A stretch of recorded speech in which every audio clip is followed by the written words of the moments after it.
అందరికీ నమస్కారం. నా పేరు Swapna. Welcome to Suman TV health. Pain is inevitable but suffering is optional అని పెద్దవాళ్ళు అంటారు. అంటే నొప్పి రావడం మనం అవాయిడ్ చేయలేము. నొప్పిని ఎలా మేనేజ్ చేయొచ్చో తప్పకుండా దాన్ని డీల్ చేయొచ్చు. ఇవాళ మళ్ళీ మనం నొప్పి గురించి, నొప్పి అసలు ఎందుకు వస్తుంది, నొప్పి అయినప్పుడు భరిస్తే బాడీలో ఏమేమి జరుగుతాయో కూడా తెలుసుకుందాం ఇవాళ. డాక్టర్ సుధీర్ గారు, thank you so much sir for your time. బాగా బిజీగా ఉంది మీ క్లినిక్ అంతా. అయినా మేము ఒక 20 నిమిషాలు మీ నుంచి అలా తీసుకోబోతున్నాం ఇవాళ. తప్పకుండా. చాలా మందికి సార్, విమెన్కి ఎస్పెషల్లీ కూర్చుని కూడా సైడ్స్ ఆఫ్ ద హిప్స్ నొప్పి వస్తుంది. అది మళ్ళీ మీరు అన్నట్టు నాన్ స్పెసిఫిక్గా ఉంటుంది, కానీ బాగానే ఎక్కువ నొప్పి ఉంటుంది. అది ఎందుకు జరుగుతుంది సార్? మోస్ట్లీ దీంట్లో ఒక 30-40% రీజన్స్ ప్రెగ్నెన్సీ తర్వాత వస్తాయి. ప్రెగ్నెన్సీ తర్వాత ఈ సేక్రోయిలియాక్ జాయింట్ ఉంటుంది, ఇది మీ పెల్విస్ కదా, పెల్విస్లో బేబీ ఉంటుంది.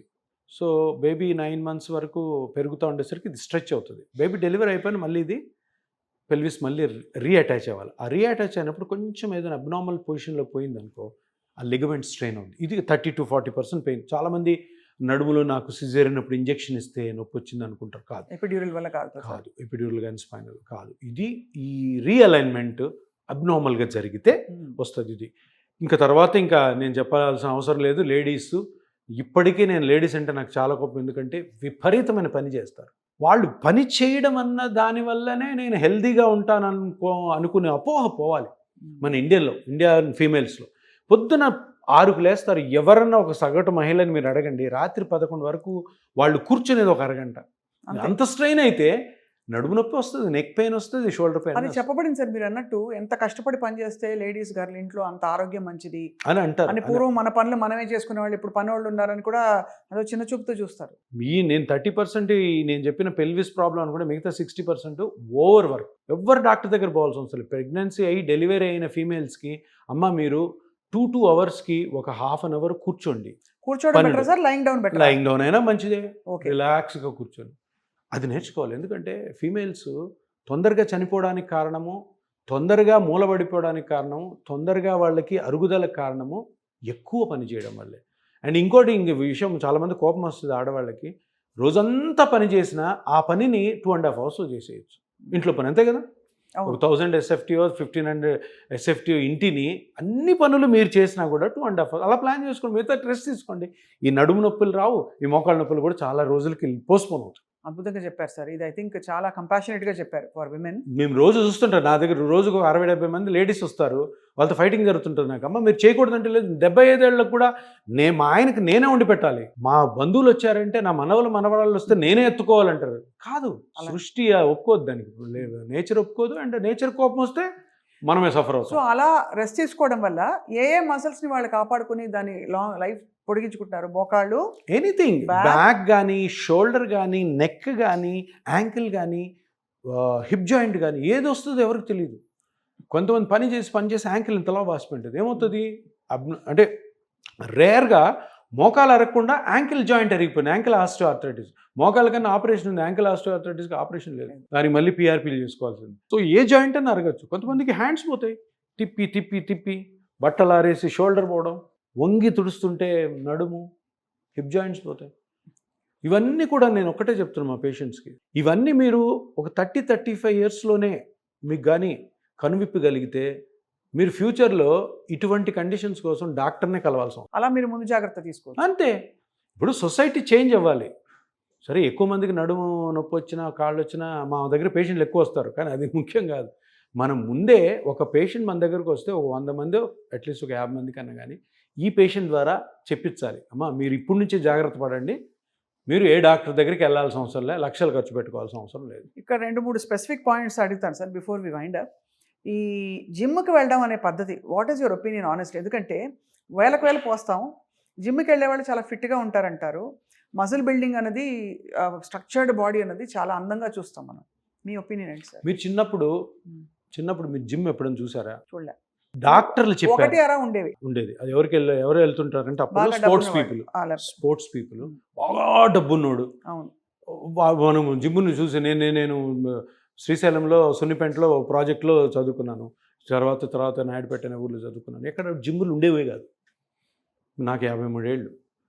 ఇవి కొన్ని హెల్త్ పరంగా కమర్షియల్ యాక్టివిటీస్ కొన్ని జరుగుతాయి. డాక్టర్లు ఎవరు చెప్పరు, మెడికల్ బుక్స్లో ఉండదు, ఎక్కడ రీసెర్చ్ ఉండదు వీటి మీద. ఇప్పుడు మీరు పారాసిటమాల్ తలనొప్పికి వేసుకున్నారంటే దాని వెనకాల పెద్ద రీసెర్చ్ ఉంటుంది.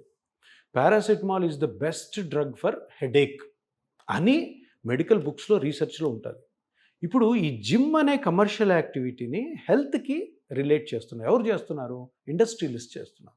ఆ జిమ్ ఓనర్స్ హృతిక్ రోషన్, రకుల్ ప్రీత్ సింగ్ను సెలబ్రిటీగా పెట్టి వాళ్ళని అంబాసిడర్గా పెట్టి ఓకే దాన్ని ఇది చేపిస్తున్నారు. అంతే తప్ప జిమ్ అన్నది నేను చాలాసార్లు చెప్పాను, ఒక 5గురికే అది use. Sports people, celebrities, film stars, ఇంకొకటి జిమ్ ట్రైనర్స్. లాస్ట్ వచ్చి ఒకవేళ పిల్లలు పెళ్లి కాని అమ్మాయిలు ఎవరు ఉన్నారు, పెళ్లి కాని అబ్బాయిలు బాగా లావు ఉన్నారు, వాళ్ళు పెళ్లి కోసం ఫిట్గా అవ్వడం కోసం అప్పుడు ఆ ఏజ్లో చేసుకోవచ్చు. ఎందుకు ఇలా చెప్తున్నాను అంటే ఫస్ట్ ఆఫ్ ఆల్ ఎక్కడ ఎవిడెన్స్ లేదు. 30 to 40 minutes moderate exercise exercise అన్నారు, జిమ్ అని లేదు. Okay. తప్పది. ఓకే. అమెరికన్ హార్ట్ అసోసియేషన్ ఎప్పుడో చెప్పింది. ఏంటి బాబు సార్, ఇప్పుడు డౌట్, మీరు నెక్స్ట్ డౌట్ సార్ ఏం చేయాలి సార్ అసలు ఎక్సర్సైజ్, జిమ్ వెళ్ళొద్దు అంటున్నారు మీరు. ఏం చేయాలి ఎక్సర్సైజ్ అంటే, మీరు హెల్దీగా ఉండాలి అంటే తప్పకుండా చేయాల్సింది కాదు. హెల్దీగా ఉండాలంటే ఈ ఎక్సర్సైజు ఈ టైపులో చేస్తే మీరు హెల్దీగా ఉండే ఛాన్సెస్ ఎక్కువ ఉంటాయి. ఏంటి? Morning and evening mild to moderate exercise, whether it's a slight walking కానీ చిన్న జాగింగ్ కానీ stretching exercise 30 to 40 minutes 6 days in a week. 7 రోజులు కూడా కాదు, 6 days in a week. అది light down research guide line అంతే. ఇప్పుడు కేబీఆర్ పార్క్లో మీరు 4 కిలోమీటర్లు ఒక రౌండ్ అని చెప్పి రోజుకు ఒకటో రెండో చేయడం వల్ల మీ హెల్త్ బాగుంటుందని ఎప్పుడు అనుకోకండి. హెల్త్కి దానికి సంబంధమే లేదు. ఓకే, ఇది చాలా పెద్ద లేదు. ఎక్కడన్నా ఉంటే చెప్పండి, నాకు చూపించండి. వాకింగ్ చేస్తే మీరు హెల్తీగా ఉంటారని ఏదైనా బుక్లో చూపించండి. 10,000 మినిమం. సార్ ఎవరు చెప్పారు? ఐఫోన్ ఒకటి చెప్పాడు. ఐఫోన్ ట్రాకర్ ఏమంటారు దాన్ని, వాచ్ని ట్రాకరే కదా అనేది. అది సేల్ చేయకూడదు. వాడేవాడు అనడానికి 10,000 అని. మరి క్యాలరీస్ ఎలా బర్న్ అవుతాయి? క్యాలరీస్ బర్న్ అవ్వాల్సిన అవసరం ఉంది. మరి మీరు తిన్న ఫుడ్ అరుగుతుందా? అరిగిన ఫుడ్ టిష్యూస్ యూజ్ అవుద్దా? మళ్ళీ బర్నింగ్ సమస్య ఏంటి? ఎందుకు బంద్ చేయాలి? అంటే నువ్వు ఎక్కువ తింటావు, ఎక్కువ తినొద్దు. మీకు 1500 kilo calories 2000 kilo calories per day కావాలండి, అది తిను. దాన్ని బాన్ ఎక్కువ తినడం ఎందుకు, బాన్ చేయడం ఎందుకు? ఇంకొకటి, ఇప్పుడు నేను ఉన్నాను 53 years, నేను జిమ్కి వెళ్ళిపోవాలనుకున్నాను. ఎందుకు? కండలు పెంచాలని. కండలు నాకు ఇప్పుడు ఎందుకండి, 53 ఏళ్ళకి అవసరం. పెళ్లి కాని వాళ్ళు ఏదో సర్లే కొంచెం పెళ్లి కోసం మంచిగా అట్రాక్టివ్గా ఉంటే మంచి అమ్మాయి దొరుకుతుంది, లేదా మంచి అబ్బాయి దొరుకుతాడు, మంచి ఉద్యోగం అనుకుంటే చేయడంలో తప్పు లేదు. అది కూడా జాగ్రత్తగా చేసుకోవాలి. తర్వాత పెళ్ళిళ్ళు అయిపోయిన వాళ్ళకి జిమ్లు ఎందుకండి? జిమ్ వల్ల ఏ హెల్త్ బాగుంటుంది, ఏ జబ్బు క్యూర్ అవుతుంది, ఏ జబ్బు రాకుండా ఉంటుంది అని ఎక్కడన్నా ఉన్నాయా? చూపించండి. అండ్ ఫిట్గా ఉండాల్సిన అవసరం, ఫిట్ అంటే కండలు పెంచుకోవడం అంతే కదా. ఫ్లాట్ అబ్డొమెన్, షోల్డర్స్ ఇట్లాగా.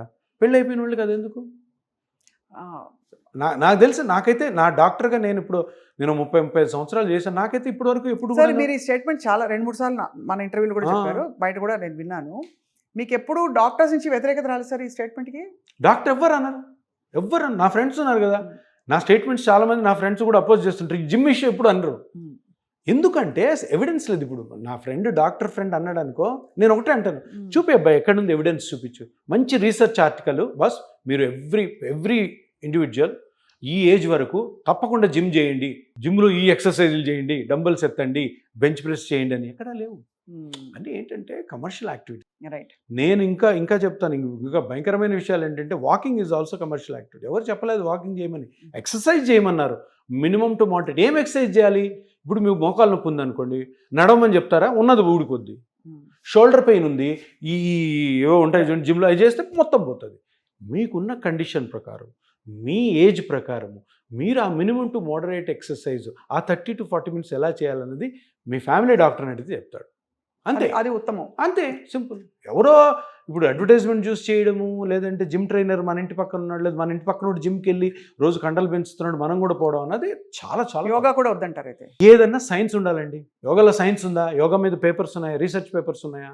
యోగా అన్నది మంచిదే. ఏంటి యోగా అంటే ఏంటి? యోగా అంటే ఏదో పెద్ద మంత్రం మ్యాజిక్ కాదు. Stretching exercise. ఇప్పుడు ఇట్లా అంటాం, ఏమవుద్ది? నేసల్ ప్యాసేజ్ ఫ్రీ అవుతుంది, అంతే. దాన్ని అంతే అనుకోండి. అంతకంటే పెద్ద మంత్రం మ్యాజిక్ ఏముండదు. నడుము ఎక్సర్సైజులు కొన్ని ఉంటాయి, స్ట్రెచింగ్ అవుతుంది. మేము చిన్నప్పుడు స్కూల్లో ఉన్నప్పుడు ఆసనాలని ఒక పీరియడ్ ఉండేది. ఆసనాలు అవి ఎప్పుడు నాకు ఒళ్ళొంగదు. ఆ ఆసనాలు చేస్తున్నప్పుడు అది ఏదైతే ఉందో దాన్ని యోగాగా కన్వర్ట్ చేశారు. అంతే. ఇట్లా అని కాళ్ళు ఇట్లా పెట్టడం, ఇట్లా అనడం, శీర్షాసనము, పడుకోవడము. అన్నిటి తర్వాత నాకు నచ్చింది అంటే శవాసనం. కాసేపు అలా పడుకోవచ్చు. 2 minutes లాస్ట్ అది.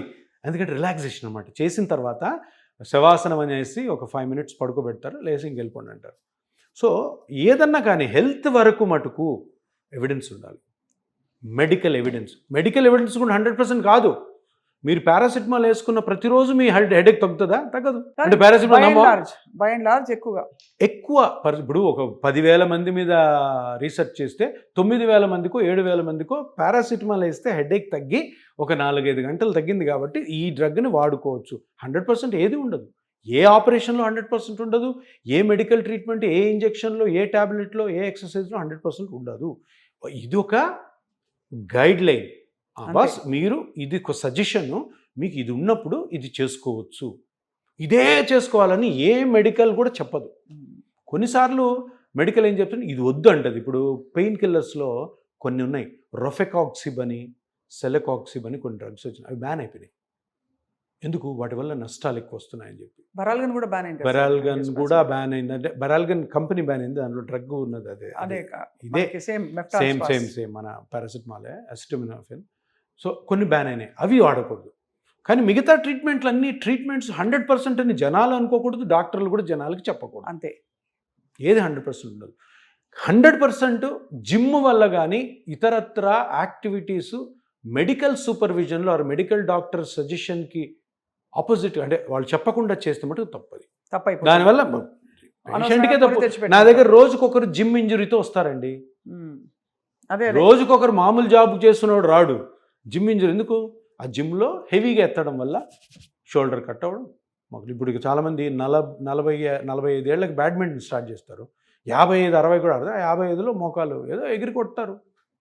సో ఇవన్నీ కూడా కేర్ఫుల్గా ఉండాలి. ఎందుకంటే ఇవన్నీ కేర్ఫుల్గా ఉంటే డాక్టర్ దగ్గరికే పోవాల్సిన అవసరం లేదు. ఇప్పుడు ఈ 10K రన్లు 42 కిలోమీటర్లు చూడండి, ఆ మ్యారథాన్ అన్నది ఇది దట్స్ దాని అథ్లెటిక్ యాక్టివిటీ.